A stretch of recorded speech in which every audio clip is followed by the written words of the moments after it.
The most beautiful moment in the life of the plant is the opening of the flower. Most flowers also have an alluring fragrance. In addition, flowers have a most practical purpose. They produce seeds, and seeds in turn produce new plants.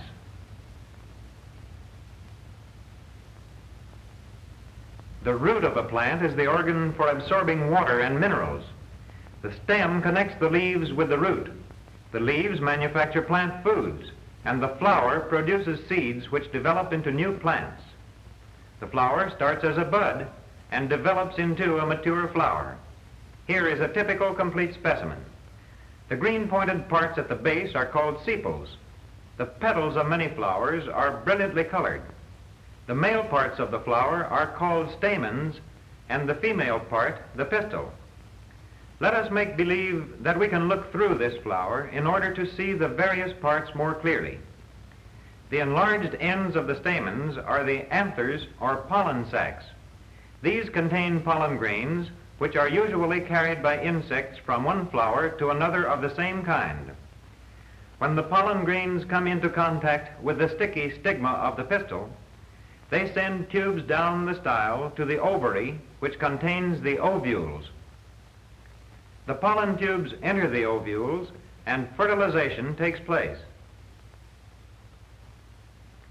Afterward, the remainder of the flower withers, since its purpose has been fulfilled.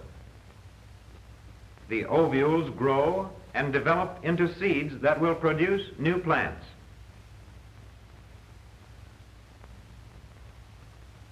There are many types of flowers, and these may vary in their methods of pollination. This flower, in unfolding, displays a number of long stamens exposing the anthers in which the pollen grains develop. The construction of many flowers gives the delicate pollen protection from the weather and places it in the path of visiting insects.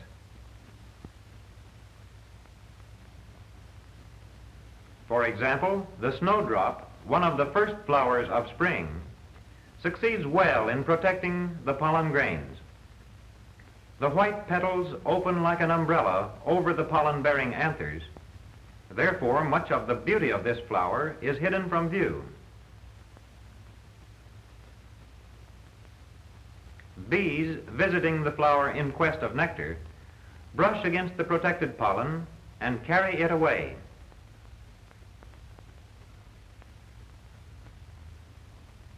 The spiderwort goes through a series of odd movements which protect its delicate parts.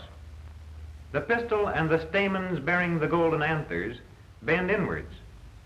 Then the petals close up and enfold the flower.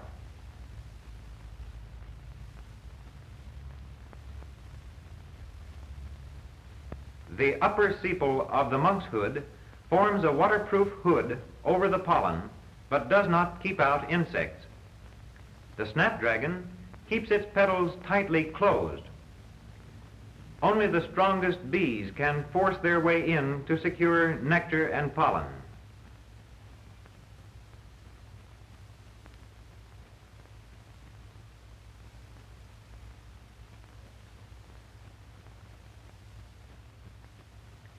You have now seen a few of the many ways in which the pollen is protected.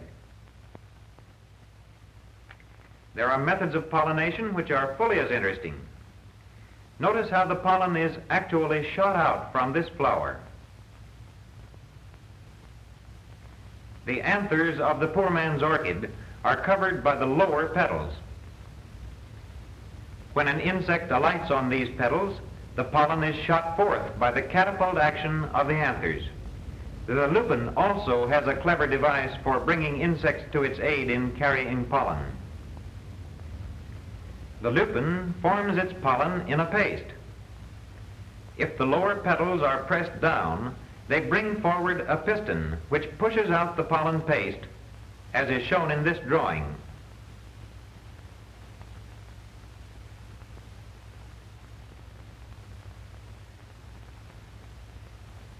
This strikes the bodies of bees when they seek nectar.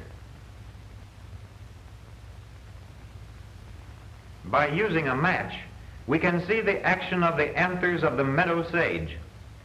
These anthers are controlled by a trigger, and when this is pressed, the anthers are forced downward. A bee hunting nectar presses the trigger and becomes coated with pollen. This action takes place very rapidly, but if you watch closely, you will see the anthers strike the bee.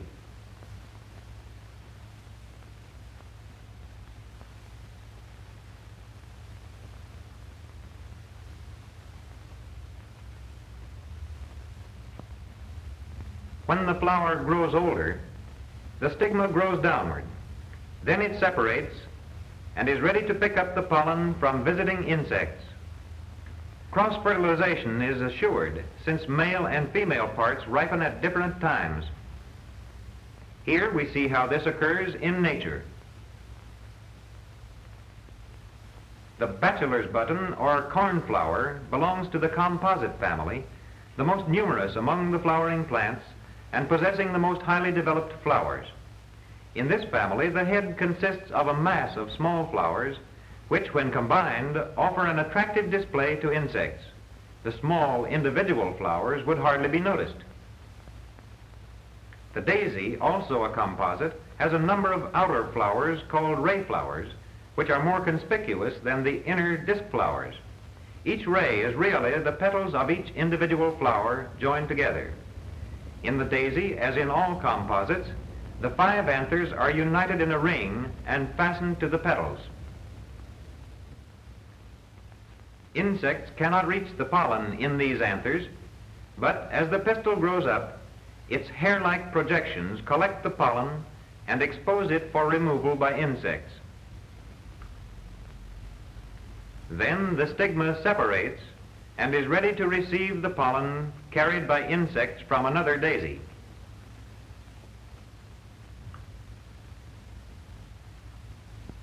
Since the female part of the same flower matures later than the male part, cross-pollination is assured. In the dandelion, also a member of the composite family, the small inner flowers are nearly the same size as the outer flowers. Here is a magnified view of one of these flowers. There are about 100 of these in the dandelion head. A highly magnified view shows the pistil or female part lifting the pollen from the anthers and exposing it so that it may be carried away by insects.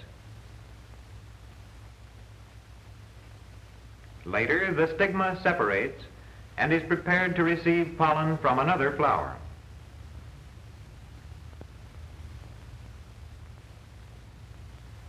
After a few days, if no pollen has arrived, the parts of the stigma curl up still more, so that it is fertilized by the pollen on its own pistil. This is self-pollination. It serves as a last resort.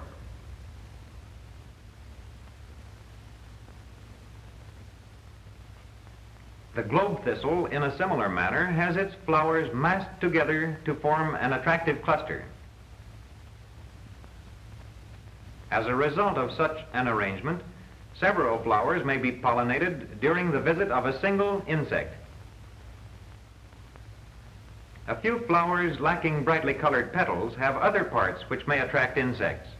This carline thistle has shutter-like parts.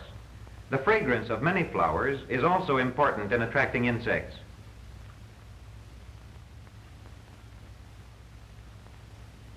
The protective scales of the everlasting, also a composite, form a most remarkable display.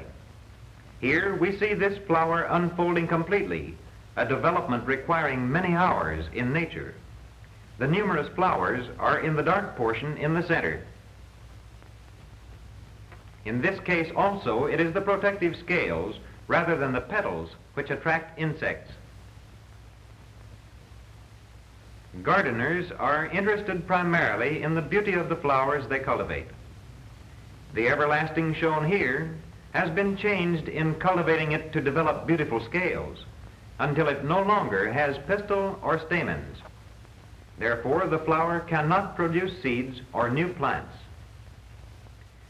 But the same changes that have caused the loss of this function have added greatly to its delicate and symmetrical beauty.